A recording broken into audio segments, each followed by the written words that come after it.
मेघालय के उप मुख्यमंत्री प्रेस्टोन तिनसोंग ने गुरुवार को हरिजन कॉलोनी में विवादास्पद भूमि पर कब्जा करने में देरी को लेकर सरकार का बचाव किया। इस महीने की शुरुआत में मुख्यमंत्री ने कहा था कि सरकार एक सप्ताह के भीतर जमीन पर कब्जा कर लेगी। हालांकि ऐसा नहीं है क्योंकि सरकार ने आज तक जमीन पर कब्जा नहीं किया है। देरी पर प्रतिक्रिया व्यक्त करते हुए तिनसोंग ने कहा कि अभी कुछ दिन पहले ही उस भूमि के लिए प्रीमियम के रूप में 2 करोड़ रुपए की राशि स्वीकृत की गई है, जिसे हिमा माइलिम पारंपरिक प्रमुखों के सीएम से लिया जाना है। एक बार यह भुगतान हो जाने के बाद इस भूमि का भौतिक कब्जा हो जाएगा, तिनसोंग ने कहा। इस मामले में राज्य के बाहर के अन्य समूहों के हस्तक्षेप के बारे में पूछे जाने पर तिनसोंग ने कहा कि सरकार अपने समुदाय के लिए उनकी चिंता को समझती है और राज्य कानून के अनुसार प्रक्रिया का पालन कर रहा है। Or you reject it. I think I have nothing to say right now. And I knew they went to court also, so therefore I don't have to comment anything on this. But let me just clarify one thing. From the high level committee, we have already submitted the report. And then one cabinet meeting we already had. We discussed about this issue, how to go about it. And according to the recommendation made by the high level committee, and now government is taking steps, and I think our chief minister has already briefed you in the last cabinet meeting, because the first step right now is government has to immediately take possession of that plot of that land, which was already signed between the CM of Malayam and the government of Meghalaya. So by when this possession of the land will be taken?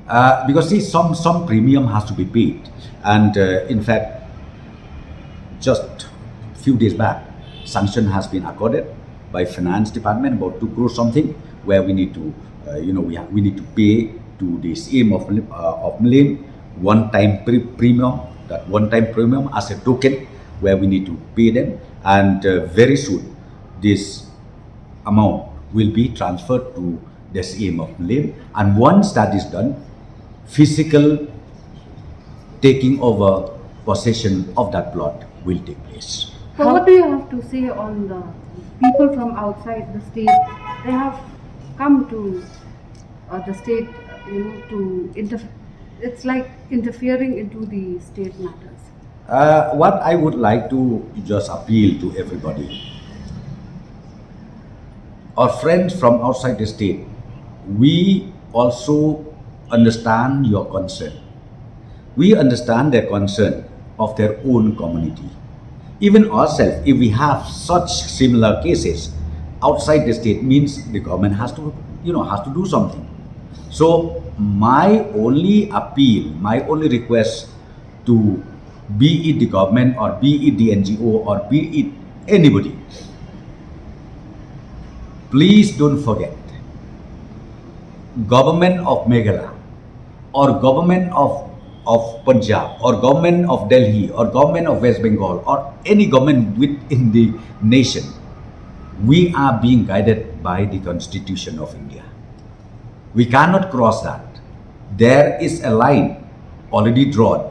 So we have to perform, and we have to also be guided in totality as per the Constitution of India. So therefore, they should not be scared, they should not be afraid, they should not worry about it. In fact, during the course of preparing the report of the high level committee, why we directed Shillong Municipal Board to conduct inventarization, it's because of that. We wanted to know exactly how many people are there, how many people who work in different departments of the state government, and how many of them who does not. We really wanted to get the exact number of those settlers over there. But I'm telling you, we tried 3 times. They refused.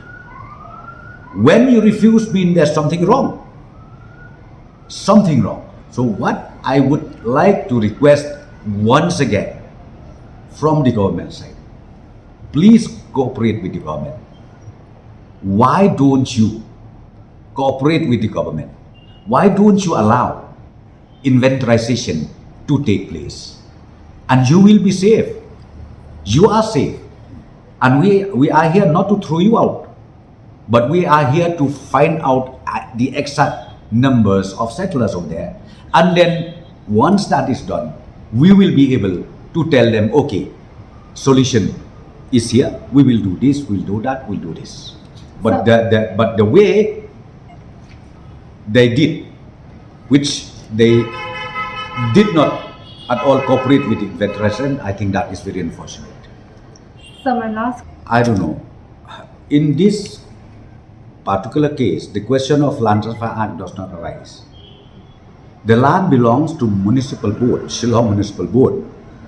Let us go back to the agreement, the lease agreement between the CM of Himamalayam and the Shillong Municipal Board, 1954. Go back to the agreement, whether the agreement is with the Harijan themselves or the agreement is with Shillong Municipal Board. If the agreement 1954 mentioned directly that the agreement was signed between the CM of Malayam and the Harijan, I have nothing to say. But the agreement, I'm telling you, I've gone through, I've studied, I've checked, the original lease agreement signed was between the CM of Malayam and the Shillong Municipal Board, which prove that the lands belong to the Shillong Municipal Board. Sir, last question. I told you just few days back, sanction has been accorded. Sanction has been accorded, and now it's only a few, maybe few more days, transfer will take place, where the amount will be transferred directly to the scheme of Himamalayam. And once that is done, physical taking possession of that land will take place. How much is the amount? 2 crores, around 2 crores something. 2 crores something.